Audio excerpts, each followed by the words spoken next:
하나님께서 우리에게 어떤 미래 시나리오를 가지고 계신가? 요새 우리들의 정세를 살펴보면은 그것이 참 궁금합니다. 하나님께서 작정하신 바가 있기 때문에 오늘날 우리에게 고민거리도 주셨고 소망할 만한 여러 가지 징조도 나타나게 해주셨습니다. 일제시대로 들어갈 때에 우리는 정말 나라도 멸망하고 사람들은 노예로 다 눌리기 시작했고 외국 사람들은 와서 눈을 번뜩이면서 칼을 번뜩이면서 우리들을 갖다 부끄러운 자리로 몰아내고 함부로 우리들을 죽이고 정말 절망뿐이었습니다. 영토도 있고 사람은 있지만은 주권을 빼앗기게 되니까 영토는 완전히 우리 차지가 아니고 우리를 노예로 만든 강도들의 소유로 변했습니다. 사람인 우리 자신은 완전히 그들의 노예가 돼서 인간 노릇을 할 수가 없는 상황이 됐었습니다. 그것이 일제 시대에 우리가 나라를 빼앗길 때의 비극이었고 고통이었습니다. 그런데 오늘 우리가 당한 걸 한번 비교해 봅시다. 오히려 우리 주변에서 우리를 괴롭히려고 하는 자들은 부끄럽게 무너지고 있습니다. 중공 시진핑이 그렇게 되고 있고 북한의 김정은 체제가 그렇게 되고 있습니다. 또 동시에 일본은 그렇게도 끝까지 오만방자하게 한국 사람들을 괴롭히고 억울하게 만들었던 그 범죄를 인정하지 아니하고 여전히 한국 사람들을 무시하고 그러다가 지금 현재는 거꾸로 자기네들 자신이 무서운 재앙 앞에서 덜덜 떨면서 오히려 한글을 창제하신 세종대왕을 모욕하고 한글을 연구하는 학자들을 잡아가서 고문도 하고 죽이기도 하고 그러면서 우리 언어를 빼앗아갔고 한글만 빼앗아간 게 아니라 언어를 빼앗아갔고 이름까지도 빼앗아간 그 일본 사람들이 그런 악을 저지른 거에 대해서 하나도 회개하지 아니하고 전쟁 이후에도 여전히 우리를 무시하고 우습게 여기고 그러면서 보면은 80년대만 지난 1980년대만 해도 일본은 우리 한글을 전 세계에 퍼져나가지 못하도록 악독한 계획을 실천하고 막 그랬었습니다. 왜 그랬냐면은 한글이 너무나도 우수한 문자이기 때문에 컴퓨터 시대에 한글이 그 기능을 제대로 사람들이 이해만 하면은 반드시 한글이 전 세계를 휘어잡게 되고 그러면은 한국의 입장이 강화되고 일본의 문자도 우습게 되고 일본의 언어도 우습게 취급되고 일본 문화는 한국에 비해서 별거 아닌 걸로 드러나고 이렇게 될까봐 두려워가지고 한글을 모해하고 한글의 훌륭한 기능을 감추고 그리고 국제적으로 어디까지나 한글을 사용하지 못하도록 별짓을 다 했습니다. 이 사람들이. 1980년대만 해도 일본은 그랬습니다. 그랬다가 오늘날 지금 일본은 어떻게 됐습니까? 오히려 한글 개혁 폭풍이 일어나가지고 지금 완전하게 어떤 모습으로 변하고 있습니까? 지금 저들은 한글을 배우기 위해서 초등학교 애들부터 대학생까지 부르짖고 있습니다. 그러니까 교수들도 함께 그 옳다고 하고 있습니다. 학부형들 덩달아 일어나서 우리 아이들이 마음대로 한글 공부하고 한국어 공부 좀 하게 해달라고 난리를 치고 있어요. 그래서 일본 문부성이 어쩔 수 없이 한국어를 무시하고 한글을 무시했다가는 큰일 나게 생겼으니까 그래서 그거를 학교에서 배우게 하고 또 모든 컴퓨터 디지털 언어들 그걸 갖다가 한글 알고리즘을 넣어가지고 사용할 수 있도록 지금 그렇게까지 되어가고 있어요.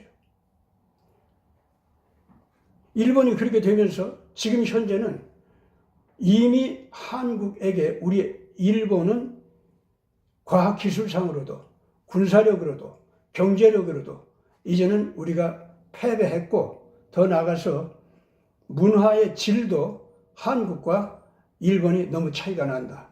그러면서 자기네들이 한국의 역사를 왜곡하고 완전히 고조선 이상의 그 시대를 갖다가 신화로 만들었던 그 역사적인 범죄, 그것까지도 이제 솔직하게 인정하고 나오면서 한국에게 잘못했다고, 황제도 절하고 이제는 드디어 곧 일본 수상도 정식으로 절하면서 잘못했다고 비는 때가 곧 눈앞에 가까이 와 있습니다.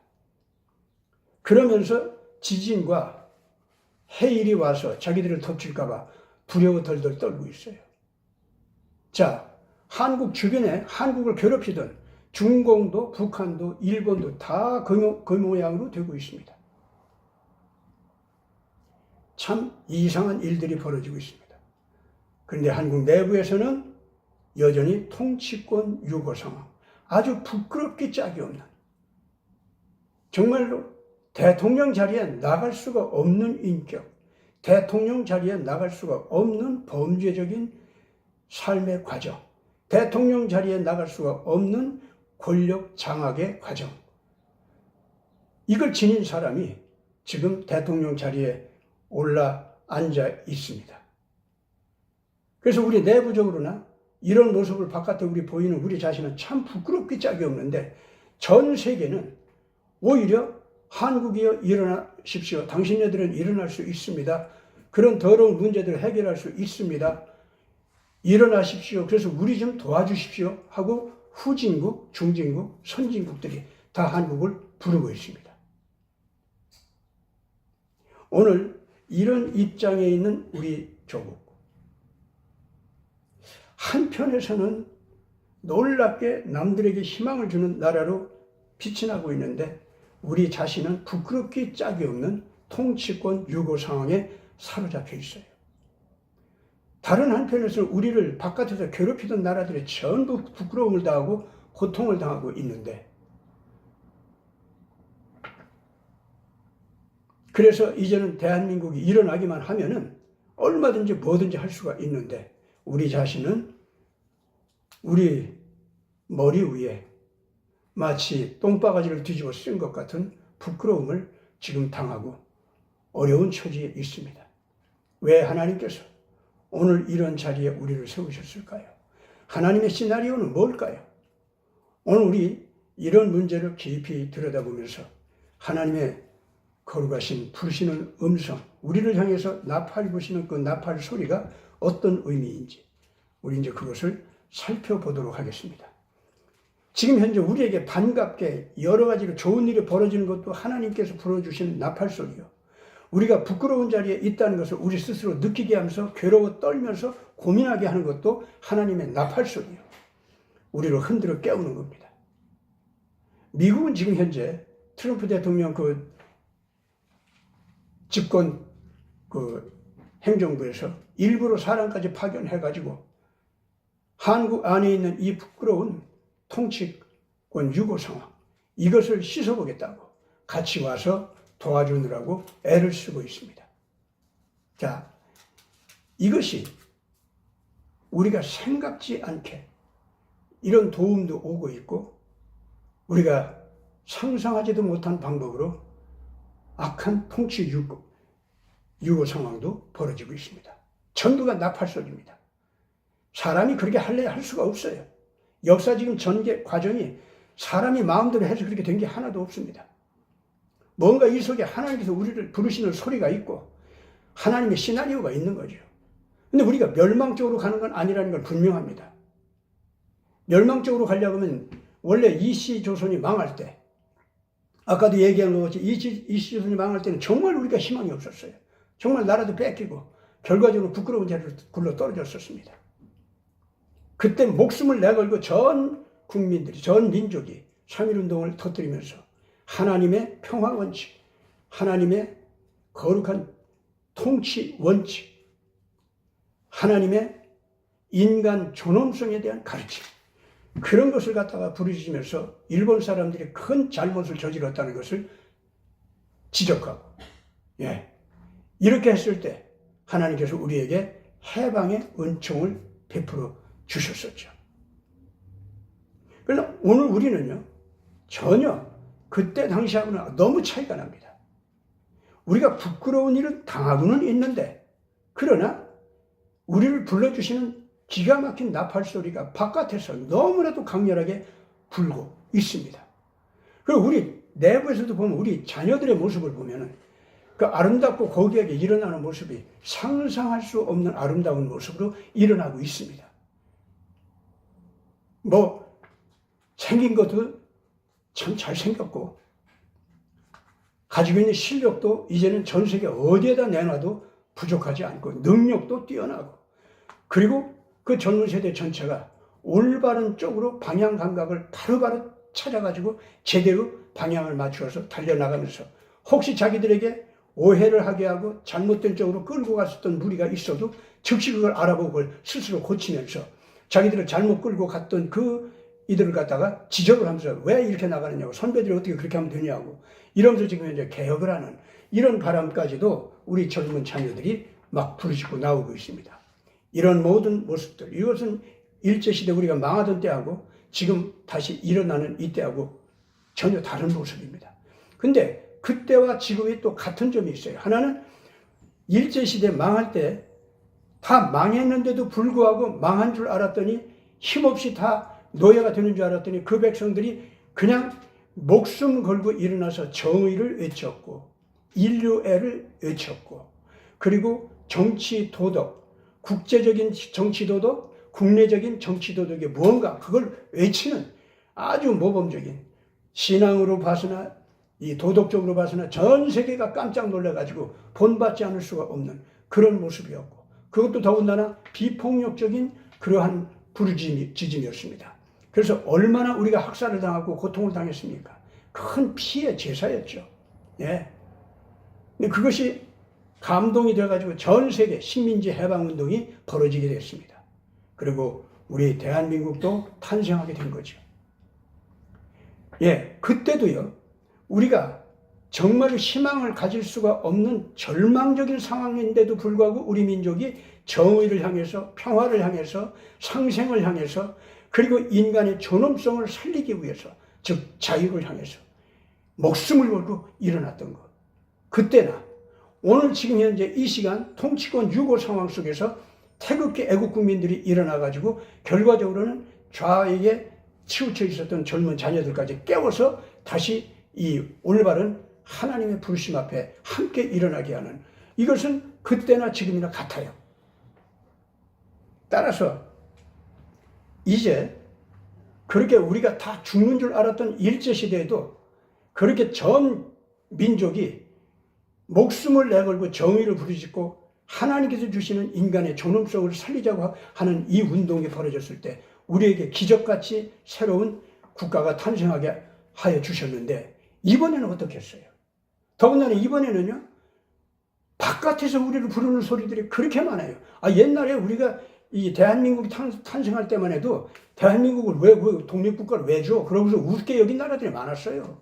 그런데도 하나님께서 우리를 독립국가로 이렇게 세워주셨습니다.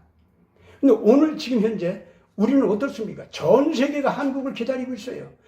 후진국, 중진국, 선진국 모두가 다 한국을 기다리고 있어요. 한국은 옛날에 유럽 식민 제국주의가 일어나면서 전 세계를 강도질하면서 정복했던 거, 그러한 그 지배주의하고는 전혀 한국은 다르다 이거예요. 오히려 굶주리는 나라에 가서 같이 굶으면서 먹을 수 있도록 해주고, 그리고 산업 기반을 조성해가지고 함께 자라날 수 있도록 해주면서 서로가 상생하자, 이런 식으로 가는 나라가 되어버린 거예요. 그러면서 어떤 문제가 있든지 어려운 것이 있으면은 도와달라고 하면서 쫓아가서 또 도와주고, 당신네들 왜 이렇게 도와줍니까? 다른 그 유럽 나라들하고는 너무 다르네 하고 얘기하면은 우리는 6.25 전쟁 때 빚을 졌다. 전 인류에게, 전 세계 국가에게 우리는 도움을 받고 그것을 갚을 기회를 우리는 이렇게 찾는 마당에 어디든지 찾아가서 우리가 아무런 거침없이 형제 애를 나누고 서로 도와주면서 함께 일어나는 거 우리 도리라고 생각한다. 이러면서 찾아가서 그 후진국, 중진국 이 사람들을 도와줄 때 모두가 다 마음이 합쳐져 가지고 야, 한국하고 코리아 연방 만들고 싶다. 이런 정도로까지 지금 나와 있습니다. 그런 상태에서 지금 한국의 통치권 유고 상황이 벌어졌는데 통치권을 유린한 이 옳지 못한 세력을 보니까 온갖 범죄가 다 지금 드러나고 있는 거예요. 그것이 우리 부끄러움이기도 하지만 동시에 그 악한 권력자들의 그 죄가 다 드러나는 것 자체는 현재 그 사람들이 올라가지 말아야 할 대통령 자리에 올라갔다는 것 자체가 자기가 재판을 받는 자리에 들어갔다는 뜻이 됩니다. 왜? 자기들 죄가 다 드러나니까. 그건 우리들의 부끄러움이기도 하지만 동시에 거기에 잘못 올라간 자들은 이제는 형벌을 면할 수 없다고 하는 것을 전 세계에 보여주는 겁니다. 그러면서 우리는 계속 우리 대한민국은, 우리 국민은 전 세계에서 부름을 받고 있어요. 지금 현재 전 세계에서 중진국, 후진국에서 부르고 선진국에서까지 한국을 부르는데 그 사람들이 뭐 문재인을 부르겠어요? 뭐 이재명을 부르겠어요? 그런 거 아니잖아요. 그렇기 때문에 이 큰 일제시대와 오늘 우리 시대에 차이점이 있고 공통점이 있는데 차이점은 뭐냐면 일제시대는 철저하게 우리는 망하는 입장이었어요. 바깥에서 우리를 환영하고 알아보고 부르는 사람들도 없었고. 그런데 죽었다가 죽음을 무릅쓰고 이제는 좋다. 우리가 기왕 죽은 김에 정말 죽자 하고서는 3.1운동으로 올바른 소리를 딱 터뜨렸어요. 그 제사를 드렸어요. 그것이 전 세계에 큰 충격을 주면서 감격을 주었습니다. 그래서 식민지가 전부 독립운동을 하는 거대한 운동으로 발전했죠. 지금 한국은요, 그때도 그런 엄청난 일을 저질렀습니다. 저지른 게 아니라 그걸 일으켰어요.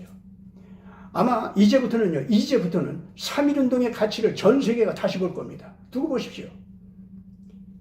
한국이 말하는 밑바닥 백성들이, 밑바닥 민중들이 무식하고 가난하고 노예화된 그 입장에서도 하나님을 깨닫고 인간의 존엄성을 깨닫고 인간이 살아가야 할 올바른 바탕, 올바른 정의의 법칙, 이것이 있는 한 우리는 죽어도 좋다. 내 자녀들을 저 악한 자들한테 맡길 수는 없다 하고서는 그 당시 우리 한민족이 탁 일어난 거, 이 거대한 피해 제사, 비폭력적인 피해 제사. 그래가지고 사회 정의를 이루겠다, 국가 통치권의 올바른 원리를 세우겠다 이러고 나왔을 때 그것이 전 세계를 깨웠잖아요. 우리는 아무것도 없는 입장에서 그렇게 일어나는데 그 제사를 드렸더니 그렇게 됐어요. 그렇다면 오늘 와서는요, 비록 우리가 지금 현재 통치권 유고 상황에 부끄러운 상태에 있지만은 이거를 정리하기 위해서 3.1운동 이상으로 다 열정을 가지고 책임감을 가지고 온 국민이 태극기 애국운동을 벌였습니다. 우리는 절대로 우리 자녀들을 이 악한 자들에게 맡길 수 없습니다. 이랬을 때 어떻게 됐어요? 회개하지 않던 일본은 그냥 무너질 위기에 가면서 스스로 한국한테 잘못했다고 빌게 됐고, 한국을 끊임없이 괴롭히면서 쳐들어와서 남북 북남 통일을 이루겠다고 붉은 적화 통일을 하겠다고 하는 저 북한은 스스로 뭉그러지고 있고, 중공은 어떻게 되고 있습니까? 지금 완전히 저들 망하고 있지 않습니까? 그러면서 여전히 한국을 부르고 있습니다. 그렇다면 이번에는 과연 하나님께서 어떤 시나리오를 가지고 있을까요? 우리가 다 망하고 노예가 된 상태에서 그 피해 제사를 비폭력적으로 드리면서 하나님 정의를 외쳤더니 국가를 하나 선물로 주셨어요. 그러더니 오늘 와서는 국가를 탄탄하게 이제 세워놨는데 이런 상태에서 우리가 이 통치권 유고 상황을, 이 부끄러운 일이 벌어졌는데 그 부끄러움을 다 드러내면서 그 부끄러운 자를 이제 처리하겠다고 분명히 약속해 주시면서 다른 한편 바깥에서는 그냥 우리를 환영하고 찾고 빨리 와달라고 이 소리를 하고 있어요. 그럼 하나님 시나리오가 이번에는 뭐겠습니까? 우리가 다 죽었는데 3.1운동을 터뜨렸더니 국가를 선물로 줬어요. 이번에는 국가가 일어섰고 동시에 전 세계에 가서 감동을 일으켜서 그 가난한 나라들, 중진국들이 너무 좋아가지고 코리아 연방 소리까지 나오게 감동을 줬어요. 우리 3.1운동이 이번에는 그런 식으로 다 그 3.1운동이 변해가지고 전 세계에 새 소망을 불어넣어줬다 이 말입니다. 그래서 옛날 유럽의 식민 제국주의 그런 것들의 그 잘못, 그것과 비교를 하면서 한국은 새로운 문화 제국주의, 평화 제국주의 이런 것을 가지고 나왔다 하면서 전 세계 학자들이 그걸 얘기를 하는 거예요. 그 사람들은 제국주의라고 하는 말이 세계를 덮어서 차지한다 그런 의미인데 그건 사실은 폭력적인 지배주의 개념이 들어가 있지 않습니까? 그러나 그 세계를 끌어안고 포용한다는 개념은요, 제국밖에 없어요, 이 사람들한테는. 그래서 그런데 사실은 연방주의라고 해야죠.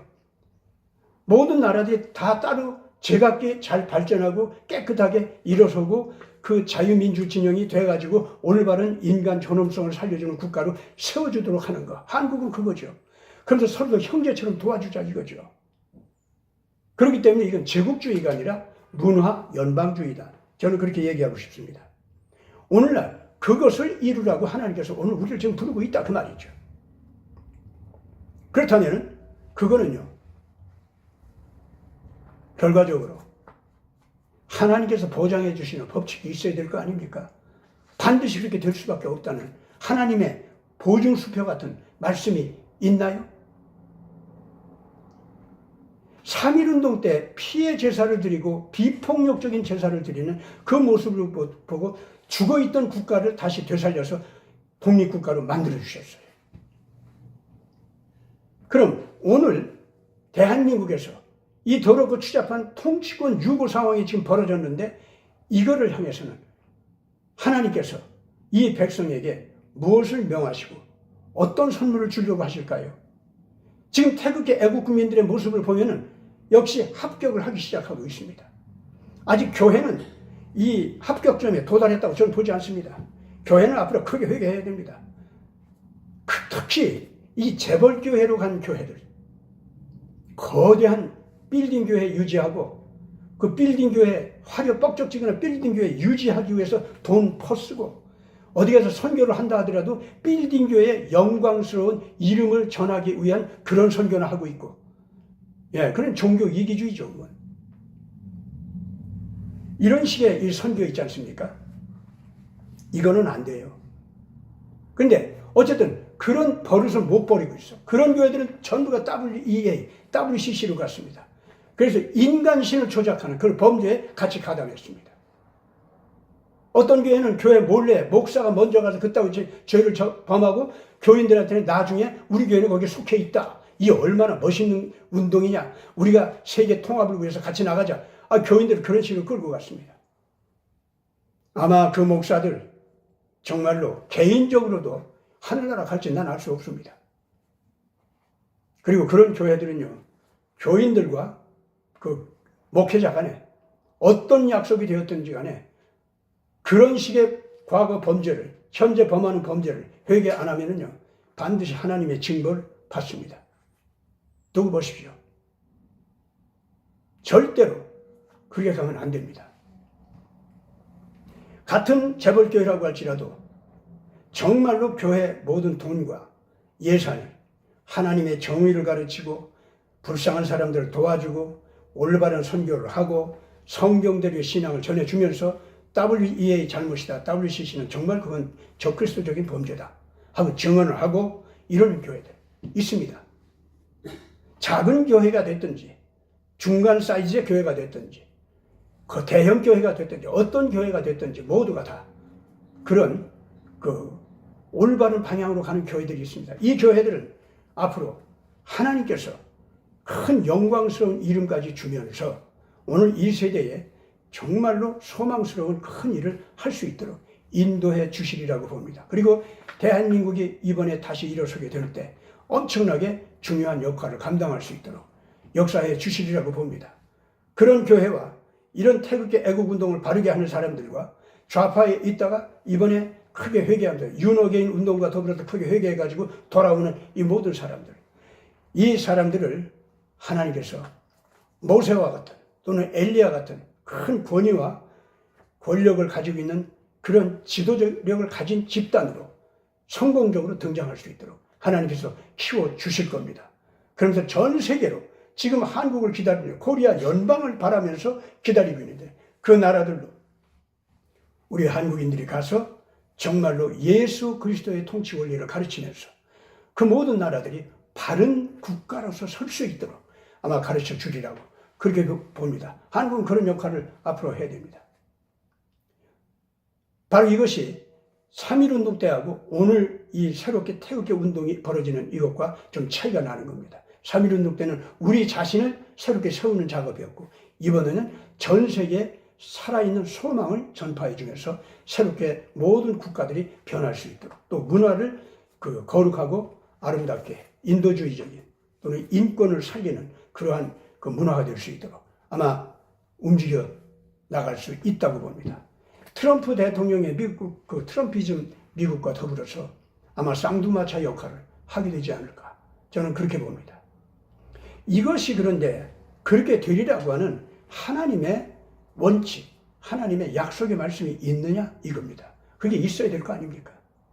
오늘 그래서 본문 말씀 이사야서 60장 5절에서 8절에서 12절까지 이렇게 보자고 했었습니다. 한번 그 본문 말씀 다시 한번 좀 보겠습니다. 저 구름같이 비둘기들이 그 보금자리로 날아가는 것 같이 날아오는 자들이 누구냐? 저 구름같이 비둘기들이 그 보금자리로 날아가는 것 같이 날아오는 자들이 누구냐? 이게 무슨 말씀입니까? 비둘기라고 하는 것은 원래가 하나님의 진리의 영을 상징하는 새입니다. 비둘기 떼가 날아오른다. 그래서 자기 보금자리로 찾아간다 라고 하는 말이죠. 특히 비둘기들이 보금자리로 찾아가는 시간이 언제입니까? 저녁 때죠. 해가 지는 때입니다. 인류 역사상 종말 시대다 그런 뜻도 됩니다. 그런 때에 하나님의 진리를 깨닫고 하나님의 의의 법도대로 살아가고자 하는 사람들, 그것이 여기서 말하는 비둘기 떼다 그렇게 되는 겁니다. 종말 시대가 오면은 해가 지는 시간이 오는 것 같이 인류의 종말 시대가 오면은 하나님의 진리를 사모하고 하나님의 의를 따르고자 하는 그 사람들이 비둘기 떼같이 쫙까지 날아올라가지고 어디로 가는 줄 압니까? 보금자리로 간다. 하나님의 진리가 있는 곳, 하나님의 의가 살아있는 곳, 인간의 존엄성과 자유권, 즉 인권이 제대로 살아서 사람들을 편하게 바르게 살 수 있도록 인도하는 곳, 그런 쪽으로 하나님의 구원받은 사람들이나 공동체 또는 국가들이 그런 진리가 있는 세계로 날아든다. 그런 뜻입니다. 아니, 아프리카에 있는 어떤 나라가 한국으로 공간적으로 움직이지는 못하죠. 그 말은 무슨 말이냐면 아프리카에 있는 어떤 나라가 가난한 나라였는데 한국과 만나가지고 예수님께서 통치하는 법대로 굶주리던 사람들이 먹을 수 있게 만들어주고 사업을 할 수 있도록 도와주고 서로들 돈을 잘 벌면서 같이 살면서 형제애를 나누는 쪽으로 가면서 이것이 정말로 우리 인류를 바르게 이끌어주는 통치 원리요. 이런 통치 원리는 예수로부터 왔다. 라고 하는 가르침을 어떤 아프리카 국가가 받았다고 합시다. 그럼 거기 종교가 뭐든 그동안 전통 문화가 뭐든 상관없이 자기들에게 먹을 것을 생산할 수 있게 해주고 자기들만 먹는 게 아니라 그걸 갖다 이제 남은 그 곡식을 갖다가 남의 나라에 팔아서 돈까지 벌게 되고 그 팔 때는 또 가난한 자기 옆에 이웃들이니까 도와주기 위해서 싼 값들을 줄 거 아닙니까? 그래서 자기들이 또 싼 값으로 그 사람들을 도와주면서 그 사람들도 한국이 도와준 것 같이 가서 이 아프리카 국가 사람들이 찾아가서 똑같게 새마을 운동을 벌려가지고 농사 잘 짓게 해주는 거예요.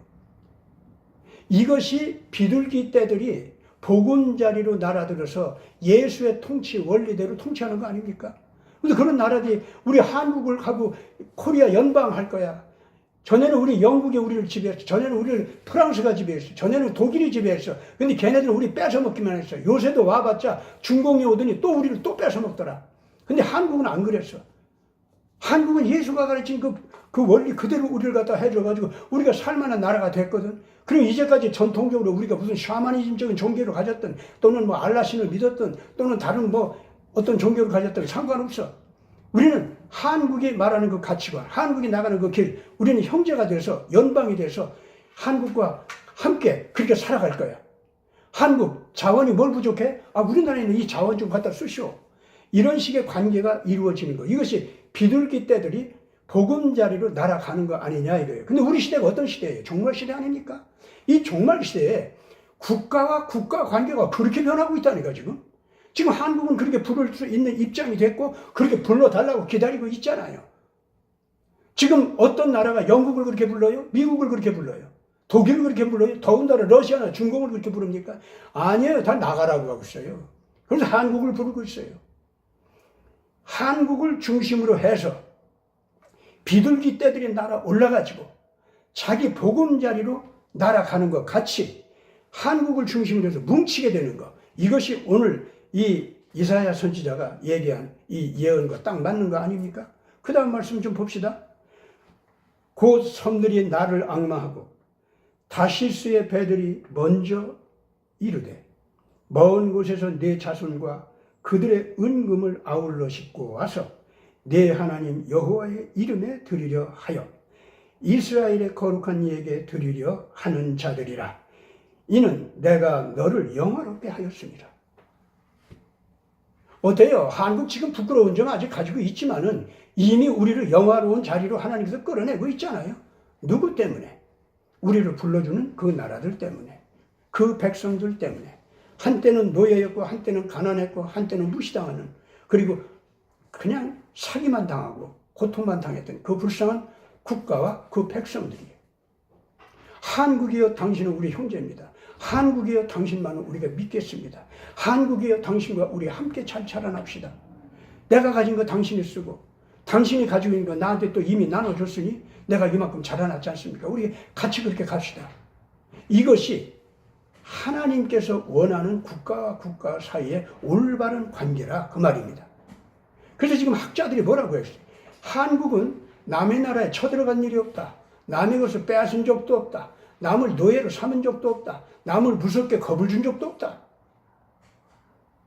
특히 자기보다 약한 나라에 가서는 더 도와주기만 하고 신뢰를 쌓고 사랑을 받고 존경을 받을 수 있는 행동만 했다. 그랬더니 그런 모든 나라가 자진해서 스스로가 원해서 한국을 끌어들이고 있다. 자원을 전부 주고 영토를 갖다 관리하는 권리도 한국한테 넘겨주고 금융권도 넘겨주고 우리나라를 좀 잘 만들어달라. 그러고 있다 이거야. 이제까지 도둑질하고 지배하기 위해서 갔던 모든 나라들한테는 저항을 하고 막 서로들 싸우고 그랬는데 이 한국하고는 그렇게 되고 있다 이거야. 그러니 한국의 이런 지도력과 강화력 유럽이 배워야 된다. 같은 기독교 문화를 가지고 있는데 한국은 어떻게 저렇게 나가냐. 같은 예수인데 왜 유럽은 이렇게 됐냐. 우리 반성해야 된다. 자기들이 그런 얘기를 지금 하고 있어요. 그렇기 때문에 지금 여기서 보면은 이 구절에서 나오는 말씀을 보면은요. 그 구석에 있는 불쌍한 가난한 무시당했던 노예로 찌들려 있었던 그 국가들이 은금을 가지고 온다. 자원을 가지고 온다는 얘기죠.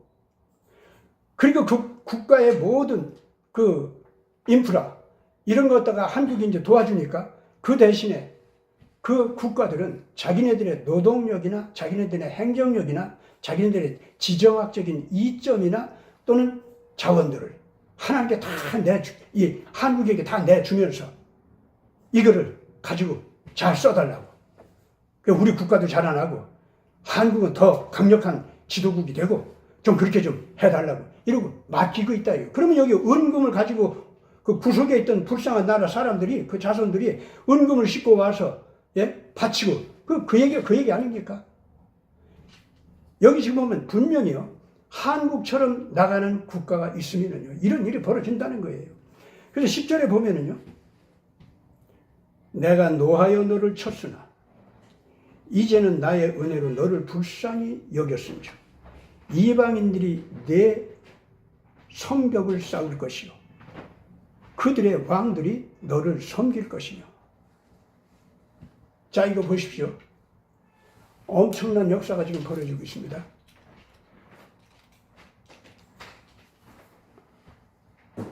내가 노하여 한때 너를 쳤다. 일제시대 일본 사람들한테 우리가 망했죠. 그때 이조시대의 우리들의 모습은 참 하나님이 분노하실 만한 그런 모습이었습니다. 그래서 한때 너를 쳤다 이거예요. 그래서 그 노예까지 됐었지. 그러나 이제는 나의 은혜로 너를 불쌍히 여겼은즉 이방인들이 내 성벽을 쌓을 것이요. 잘 보세요. 3.1운동으로다가 우리가 피해 제사까지 드리면서 하나님 뜻에 맞는 정의를 외치면서 나라를 살려달라고 하나님께 외쳤죠. 그랬더니 하나님께서 이제는 너를 불쌍히 여겨서 내 은혜로 너를 갖다가 이렇게 세웠다는 거예요. 그래서 이방인들이 네 성벽을 쌓을 것이요. 미국이 우리 독립을 보장해 주는 거. 미국이 우리 성벽 된 거 아닙니까? 유럽의 식민 제국주의 으뜸가는 국가들이 전부가 다 일본 미워하고 독일 미워하는 바람에 한국을 해방시켜줘야겠다 하면서 한국 해방을 갖다 대한민국 세우는 걸 갖다가 유엔에서 다 합의해서 이렇게 세워준 거. 그거 뭡니까? 그 유럽의 모든 식민 제국주의 국가, 그 사람들도 다 못된 짓 했던 나라들인데 우리나라한테는 어떻게 했어요? 다 형제처럼 은혜를 베풀었잖아요. 6.25 전쟁 억울한 그 고통을 당하니까 그 국가들이 자기 자식들 보내가지고 생명을 바쳐서 피 흘려서 우리나라를 지켜주기 위해서 싸워줬잖아요. 그래가지고 대한민국을 딱 보호하고 지켜서 자유민주주의 국가가 완전하게 성립이 될 수 있도록 그이들이 우리들의 성벽이 됐습니까? 안 됐습니까? 됐잖아요. 그 나라들요, 다른 아프리카나 뭐 동남아시아나 뭐 남아메리카나 다 가보면은요, 다 싫어해요, 거기 원주민들이. 왜냐? 너무 자기들은 일본 사람들이 우리를 괴롭힌 거 가지고 그렇게 괴롭혔으니까. 근데 그런 나라들이 어떻게 된 게 한국한테는요, 모두가 은혜를 끼쳤다니까. 같은 도둑질하고 같은 악을 저질렀던 히틀러나 일본을 미워하면서 왜 한국을 너희들이 괴롭혀가지고 억울한 노예를 만들었냐. 이래가면서 우리를 지켜줬잖아요. 6.25 전쟁이 터지니까. 그때 우리 또 지켜줬지 않습니까? 우리 방벽이 됐죠. 성벽 된 거예요. 그러니까 하나님 말씀대로 된 거 아닙니까? 11절 봅시다. 내 성문이 항상 열려 주야로 닫히지 아니하리니 이는 사람들이 내게로 이방 나라의 재물을 가져오며 그들의 왕들을 포로로 이끌어 오니라. 야, 이거 뭐 시진핑 포로를 됐네. 김정은이도 그 김일성 3대 독재 체제도 포로가 다 됐네. 일본 넙죽 엎드려도 잘못했습니다 하는 비는데까지 왔으니 일본도 포로가 됐네. 안 그렇습니까, 여러분들? 우리를 악하게 하고 괴롭혔던 그 무리들은 그 모양이 되고, 그러면서 미국이 물질적으로 우리를 도와준 거 한번 생각해 보세요. 그 미국 물질 아니었으면 우리가 살아날 수가 없었습니다. 영국, 스웨덴, 노르웨이는 중립국가였는데도 불구하고 6.25 전쟁 때 우리를 도와주기 위해서 얼마나 또 애를 썼습니까? 그런 나라들이. 그래가지고 이 가난했을 때는 선진국들, 원래는 전 세계적으로는 하나님께도 버림받고 혼나고 있는 그 유럽의 모든 국가들이 세상에 6.25 전쟁이 벌어지니까요, 자기네들 2차 세계대전 때문에 큰 고통을 당하고 난 다음에 어려운데도 불구하고 우리를 도와줬어요. 그러더니 결과적으로 중진국, 후진국들도 모두가 나서면서 한국은 우리의 모범이다, 우리가 배워야겠다 하고 몰려오더니 그이들도 우리가 좀 도와준 거, 신뢰감을 쌓은 거, 그거를 보고서는 자기들이 가진 거를 갖다 내주면서 이것 좀 관리해 주십시오. 이것 좀 생산체제로 바꿔주십시오. 그래서 당신네들도 좀 배부르고 우리들도 좀 일어서게 해 주십시오. 이래가면서 자기들 거 막 바치기 시작했다. 오늘날 11절 말씀도 그렇기 때문에 이 한국이 그런 모든 이들이 올 수 있도록 문을 다 열어젖히고, 우크라이나 전쟁에서도요, 한국은 우크라이나도 친해질 수 있고 러시아도 친해진 나라고. 그렇죠? 유럽에서 중동에 지금 전쟁이 벌어졌는데 하마스 전쟁할 때도 말이죠, 아랍 국가도 한국은 친하고 이스라엘은 더 말할 것도 없이 또 친하고, 모든 곳에서 자기들끼리는 싸우는데 우리한테는 다 화해의 손, 그리고 도움의 손, 신뢰의 손을 뻗치고 있어요. 이거 하나님께서 은혜를 베풀어 주시지 않으면 있을 수가 없는 일입니다. 중앙아시아 국가들, 남미와 그리고 중앙아메리카와 동남아시아 모든 국가들이 그런 식으로 우리한테 왔었습니다. 이거는요, 성경 속의 말씀대로 이루어진, 특히 이사야서 60장 8절에서 12절까지 말씀 그대로 예언이 성취된 모습입니다. 너를 섬기지 아니하는 백성과 나라는 파멸하리니 그 백성들은 반드시 진멸되리라. 지금 우리 눈으로 보고 있어요. 우리 대한민국을 편들어주지 않고 대한민국을 괴롭히고 대한민국을 파멸하기를 바라는 국가의 그 지배자들은 지금 다 망하고 있습니다. 일본은 이제 국가 전체가 엎드려서 잘못됐다고 하니까 앞으로 재앙만 당하지 않으면 우리 한국하고 상당히 좋은 동맹 국가로 갈 수도 있을 것 같아요. 이걸 보면은 정말로 하나님께서 한국을 괴롭히거나 한국을 부끄럽게 만드는 자들은 반드시 심판을 당하고 한국 편에 들어서 함께 예수의 통치 원리대로 같이 잘 살자 하는 나라들에는 큰 영광을 나누어 주도록 하는 이 역사가 그대로 이루어지고 있습니다. 오늘 여기 있는 이 말씀은 원래가 종말 시대가 되면은 이스라엘 민족을 바로 이런 식으로 구원하리라고 하는 약속의 말씀입니다, 이게. 근데 이스라엘에 대해서 이런 식의 은혜를 갖다가 베풀어 주는 것은 사실 이스라엘의 그 범죄를 생각하면요. 솔직하게 지금 트럼프 대통령이 싸우고 있는 그 대표적인 국제 세력이 뭡니까? 딥스테이트 아닙니까? 글로벌리스트들. 이들은 이 시대의 적그리스도입니다. 그 이스라엘이요.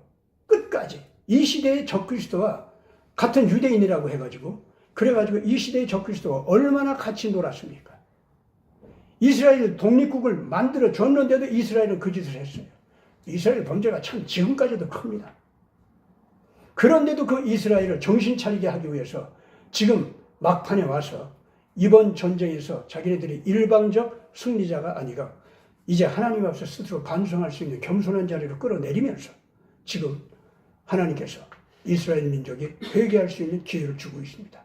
그 다음에는 이스라엘도 우리 한국처럼 다시 이 예언 그대로 구원받는 역사가 벌어지게 하리라. 저는 그렇게 봅니다.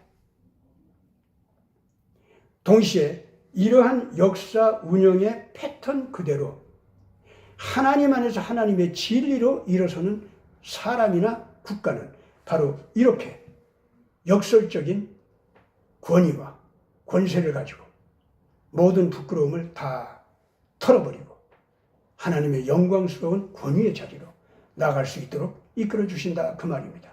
오늘 우리들 이 말씀을 가지고 새롭게 우리 자신을 위로하면서 격려하면서 이 나라 어려운 이 상황을 올바르게 해결하는 자세들을 굳히시기 바랍니다. 다 같이 기도하겠습니다.